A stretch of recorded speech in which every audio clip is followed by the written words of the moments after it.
Story 1. Ex cheated with her cousin and expected to save face. I think not. For context, it was her cousin-in-law. Let's start this story by saying this happened 12 years ago. I'm now happily married with 3 children and regret absolutely nothing. I was with my new ex for 3 years. I had noticed that she was being extremely controlling. I was expected to give every little detail of my day and tell her my schedule in advance, and if I deviated from that, she would be very upset. She chalked it up to just bad feelings she was having and shrugged it off as her paranoia for past relationships of infidelity. I had never once cheated or strayed, and I never gave her a reason to act like this. It felt unbecoming of my fiancé to act in such a way. Now this is where it gets juicy.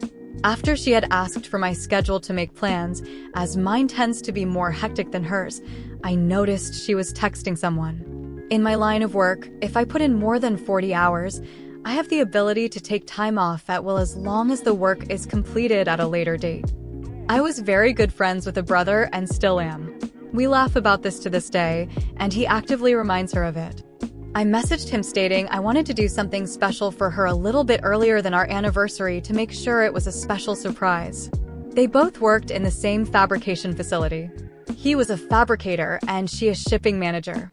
He was kind enough to let me know her schedule. That's where the discrepancy falls into place. Without my knowledge, she was foregoing overtime. She worked 12-hour shifts Monday through Friday, with the exception of Wednesday, when she would only work half a day.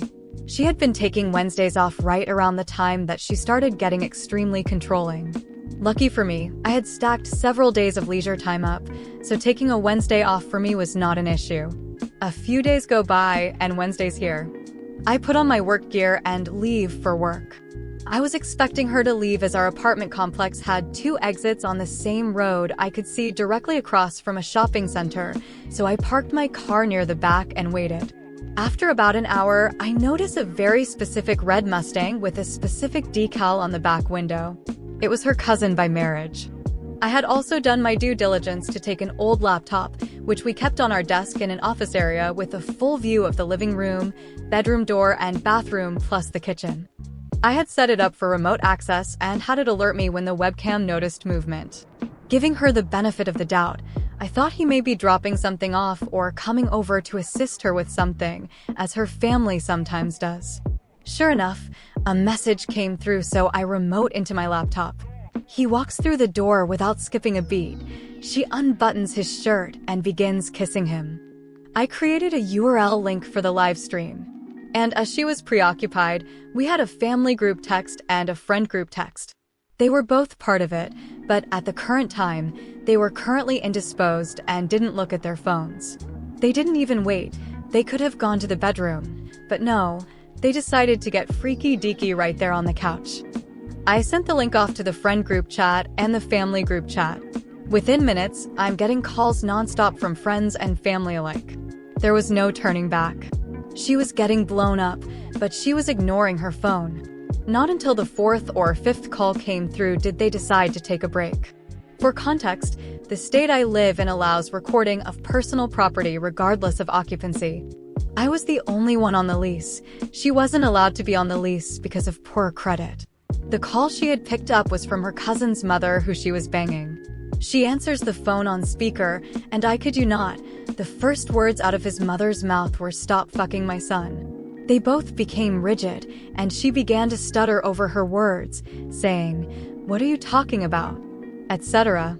The mother then divulged that there was a live feed of them sent out by me to her family. She grabbed every pillow off the couch and covered herself up. The cousin staggered off, trying to put on his pants and shoes, just to trip himself up and bang his head off of my coffee table, leaving it with a divot. By this time, I had made my way to the front of the apartment complex. I was there to greet the adulterer as he came out of the front exit. He froze and began to cry, apologizing profusely. I'm not going to lie, what happened afterwards wasn't my best moment, and I nearly got into legal trouble if it weren't for the fact that he was trespassing on private property. Let's just say I had a cast for 6 weeks, and he wasn't in any family photos for months. I went up to the apartment, where she was now fully clothed and crying inconsolably. I asked her if it was snot or cum on her face. Then I told her not to answer because it didn't matter anyway. I gave her 1 hour to remove all her belongings, as again, everything in the apartment was mine except for clothes, some makeup, and a few kitchen utensils. Her mother would not let her move in, as she was just filled with embarrassment. Same for her brothers, and the cousin's mother kicked her son out. Rumors spread around our town very quickly, and for a lack of better words, she was untouchable. If you enjoyed the content so far, don't forget to like, comment, and subscribe for more. Story 2. My wife, 51F, rejected my 50M request to dance at a wedding and then immediately said yes to someone else. I can't seem to move past my anger and hurt, and I want to know if am I blowing this out of proportion? Hello, relationship advisors. It was hard for me to write this, and I feel a bit silly, but I feel like I need some different perspectives. My wife, 51F, and I, 50M, have been married over 23 years with young adult children. We love each other very much, and we have what I would consider to be a good marriage that is great at times, but could be even better if we worked at it more.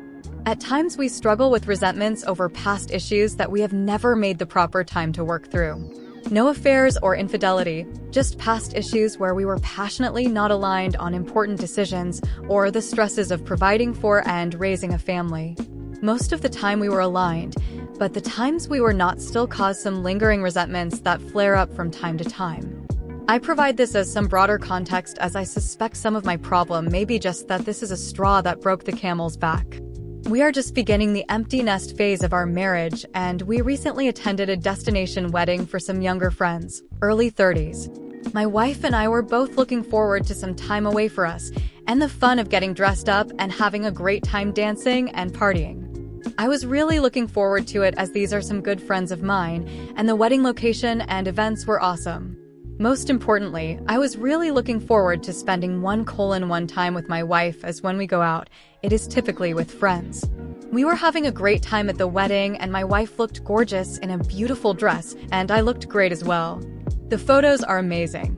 Early in the dancing portion of the evening, one of the single guests asked my wife to dance while I was talking to the bride and groom. I was a bit annoyed, but took a deep breath and let it pass as it was brief. After my wife and I danced and my wife was taking a break, the father of the bride asked my wife to dance, and she said yes. I danced with our two friends, male and female, to pass the time, so again, not a big deal. The point is that we don't really have an issue if either of us dances with friends, and weddings will sometimes stretch this rule as you always meet some new people, but dancing with strangers is not okay. Neither of us would ask someone else to dance. The real issue for me came later, near the end of the evening. I was still dancing in a group, and I walked over to my wife, who was taking a break, and asked her to join me as I loved dancing with her. She said that she was too tired and said no. She said her feet hurt from the high heels. At that moment, the father of the bride stepped next to her and asked her to dance again, and she immediately said yes. It was a real slap in the face to me, and I was immediately embarrassed and angry. It happened so fast it was like whiplash. I can tell you that she likely did it out of politeness, obligation, or some inability to say no even if she wanted to say no. When we spoke about it later, she said she can't explain why she sometimes does this. There have been other issues like this in the past. However, I can't seem to reconcile what I know about her versus how it hurt me. It was more of her saying yes to someone else over me. A stranger's request or need is somehow more important than my request or need, and I think that is likely the heart of my frustration.